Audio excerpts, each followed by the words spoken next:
डिबेटसाठी वारंवार आव्हान करण्यात येते विरोधकांकडून. अहो डिबेट कधी बी येऊ द्या, डिबेट करायला तुम्ही लोकांच्यातनं गेलं पाहिजे, लोकांच्या समस्या गेल्या पाहिजेत. कोण तर लिहून देतंय त्याच्यावरच तुम्ही तेवढ्याच गोष्टीवर बोलायला लागला. अहो डिबेट कशाला करायचं? तुम्हाला त्याची माहिती पाहिजे.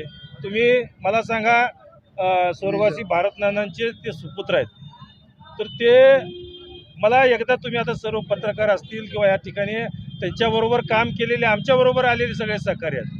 एका तरी माणसाने त्या नानांनी सांगितलं असेल की माझा भगीरथ लय चांगला आहे असं म्हणणारा एकही माणूस कुणी सांगावं आम्ही म्हणाल ते ऐक. म्हणजे त्यांच्या नानांनीच त्या ठिकाणी त्यांना कधी हे केलं नाही आणि आज ते काय सांगतात. दादा विरोधक असं म्हणतात की कुठं तर आमदार साहेबांच्या कार्यकर्त्याला पंढरपूरमध्ये डावललं जाते. एक लक्षात घ्या, भारतीय जनता पार्टी ही शिस्तीचा पक्ष आहे. या शिस्तीच्या पक्षामध्ये कुणालाही डावललं जात नाही.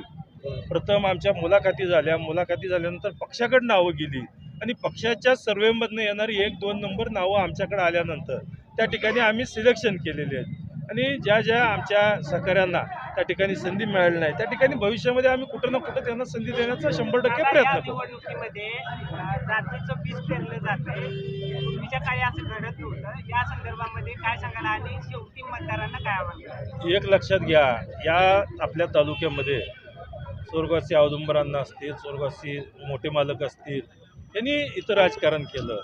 म्हणजे वेळ पडली, तालुक्यावर वेळ पडली, दोघंही मिळून एकत्र आले आणि मैत्रीपूर्ण निवडणुका लढत गेली.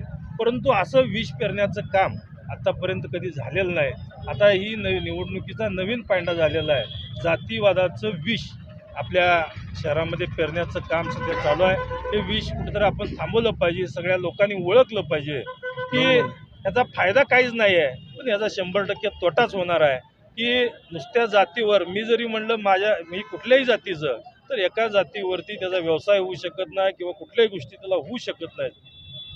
सगळ्या लोकांची, सर्व जाती धर्मातल्या लोकांची आपल्याला मदत घ्यावी लागते आणि तरच या सगळ्या निवडणुका असतील, व्यवसाय असेल, अर्थकारण, राजकारण, समाजकारण, हे सगळ्या गोष्टी त्या निमित्तानं होत असतात.